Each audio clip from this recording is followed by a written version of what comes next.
तो आज मैं 28 डेज लेटर मूवी को एक्सप्लेन करूंगी। मूवी की फर्स्ट सीन में हम एक लैब को देखते हैं जहां कुछ चिंपैंजी के ऊपर एक्सपेरिमेंट हो रहा था, जहां डॉक्टर ने उन पे कुछ वायरस डाला होता है। इससे वो चिंपैंजी बहुत ज्यादा एग्रेसिव हो जाते हैं। अब हम कुछ एनिमल रेस्क्यू वाले को देखते हैं जो इन इलीगल एक्सपेरिमेंट से जानवरों को बचाना चाहते हैं। अब तभी यहाँ लैब का सिक्योरिटी ऑफिसर आता है और कहता है कि इन्हें मत छुड़वाओ, लेकिन ये लोग एक पिंजरे का दरवाजा खोल देते हैं। तभी एक चिंपैंजी उन पर अटैक कर देते हैं और उस लड़की को कुछ होने लगता है और उसका खून उसके साथी के ऊपर गिर जाता है। लैब का सिक्योरिटी ऑफिसर लड़की को मारने जाता है, लेकिन वो लड़की उसे ही मार देती है और ये सीन ही कट जाती है। अब हमें 28 दिन बाद का सीन दिखाई जाती है और हम जिम नाम के एक आदमी को देखते हैं जो कोमा में था। अब उसे होश आता है और वो देखता है पूरा हॉस्पिटल तो खाली है, यहाँ पे कोई भी नहीं है। अब वो बाहर आता है जहाँ पूरा शहर खाली है। उसे कुछ समझ नहीं आता कि आखिर सभी लोग कहाँ पे हैं।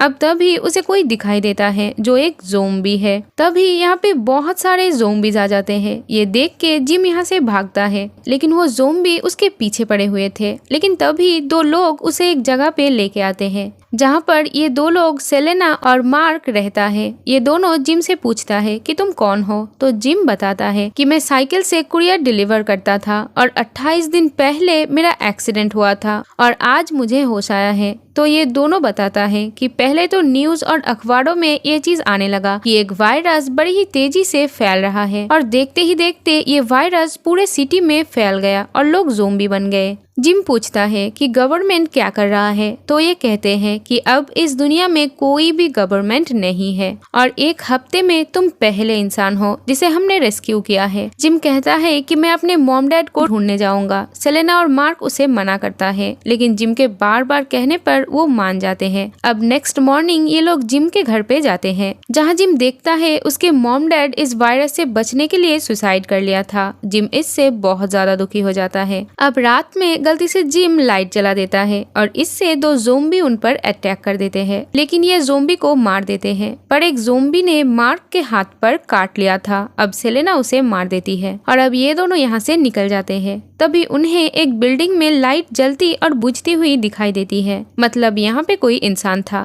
तो ये दोनों उस बिल्डिंग में जाते हैं, लेकिन तभी यहाँ बहुत सारे ज़ोंबीज पहुँच जाते हैं। अब ये लोग ऊपर की तरफ भागते हैं। तभी यहाँ एक आदमी आके इन दोनों को बचाता है। इस आदमी का नाम है फ्रैंक, जो अपनी बेटी हैना के साथ रहता है। वो इन्हें बताता है कि कुछ दिनों से एक ट्रांसमिशन रेडियो चल रहा है जिसमें बताया जाता है कि इस वायरस का इलाज है, लेकिन सेलेना इस बात पर यकीन नहीं करती। वो आदमी बताता है कि ये लोगों की जान भी बचा रहा है और फ्रैंक ने अपना लोकेशन भी भेजा है। अब ये लोग रेडियो में बताई गई लोकेशन पे जाते हैं जहाँ रास्ते में एक टनल आता है। तो जिम इन्हें टनल से जाने से मना करता है क्योंकि टनल से जाना खतरनाक हो सकता है, लेकिन फ्रैंक कहता है कि हम यहाँ से जल्दी पहुँच जाएंगे। वो टनल से जाने लगता है, लेकिन गाड़ी का टायर पंचर हो जाती है। अब ये टायर बदलने के लिए नीचे उतरते हैं, लेकिन तभी यहाँ बहुत सारे ज़ोंबीज पहुँच जाते हैं। तो अब ये जल्दी से टायर चेंज करके यहाँ से चले जाते हैं और 2 दिन बाद ये लोग उस जगह पे पहुंचते हैं, लेकिन यहाँ पे तो कोई भी नहीं था। सेलेना वापस जाने के लिए कहती है, लेकिन तभी फ्रैंक एक कौवा को देखता है जो एक डेड बॉडी को खा रहा था। तभी उस डेड बॉडी का ब्लड फ्रैंक के आंख पे गिर जाता है, मतलब अब फ्रैंक भी इन्फेक्टेड हो चुका था। हैना उसके पास जाने की कोशिश करता है तो फ्रैंक उसे पीछे कर देता है। तभी आर्मी का एक सोल्जर उसे शूट करता है और वो मर जाता है और वो बाकी लोगों को अपने साथ ले जाता है, जहां हम मेजर हेनरी को देखते हैं जो इन्हें कहता है कि ये लोग यहाँ पे सेफ है, यहाँ कोई ज़ोंबी नहीं आ सकता और अगर कोई ज़ोंबी आ भी जाए तो सायरन से इन्हें पता चल जाएगा और ये लोग उसे मार देंगे। अब हेनरी जिम को मिलर नाम का एक आर्मी ऑफिसर से मिलवाता है जो कुछ दिन पहले इन्फेक्टेड हो चुका था और उसे ये लोग बंद करके रखे थे ताकि ये देख सके कि ज़ोंबी खाए पिए बगैर कितने दिन तक जिंदा रह सकते हैं। और अब रात में इन्हें एक ब्लास्ट की आवाज आती है और इन्हें पता चलता है कि इनके एरिया में ज़ोंबीज आ चुके हैं। अब ये लोग बाहर जाके सभी ज़ोंबीज को मार देते हैं। तभी एक आर्मी ऑफिसर के साथ जिम का बहस हो जाता है, तो हेनरी उस आर्मी ऑफिसर को वहाँ से भेज देता है और यहाँ हमें पता चलता है कि उन्होंने एक झूठा ट्रांसमिशन चलाया था ताकि वो लोगों को यहाँ ला सके और वो उनका मनोरंजन कर सके। तो जिम जल्दी से सेलेना और हैना के पास जाता है और इन्हें कहता है कि हमें यहाँ से जाना होगा, लेकिन हेनरी के लोग जिम पर हमला करता है, लेकिन सार्जेंट फेरल जिम का साथ देता है और अपने साथियों को कहता है कि हमें आम लोगों की हिफाजत करना चाहिए, लेकिन उसके साथ ही उसे भी बंदी बना लेते हैं। फेरल कहता है कि इस जगह से 100 माइल तक कोई भी वायरस नहीं फैला है, इस जगह में और भी लोग हैं जो सुरक्षित रहता है। लेकिन हेनरी जानबूझ के ये सब कर रहा था क्योंकि उसे लीडर बनना था।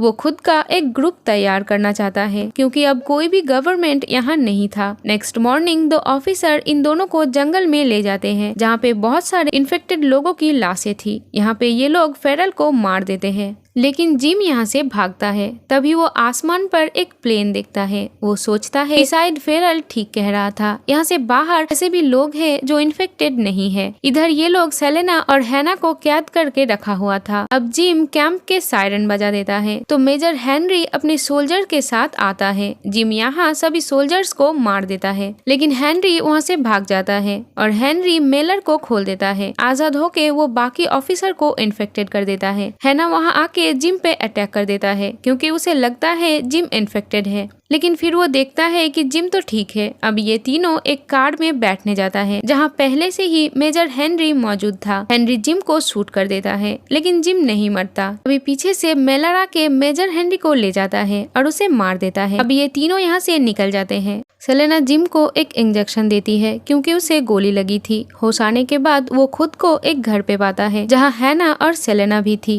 तभी इन्हें एक प्लेन की आवाज आती है। ये लोग सफेद कपड़े से इन्हें सिग्नल देते हैं और इन्हें बचा लिया जाता है। और इसी के साथ ये मूवी यहीं पर खत्म हो जाती है। Thank you for watching. Bye bye.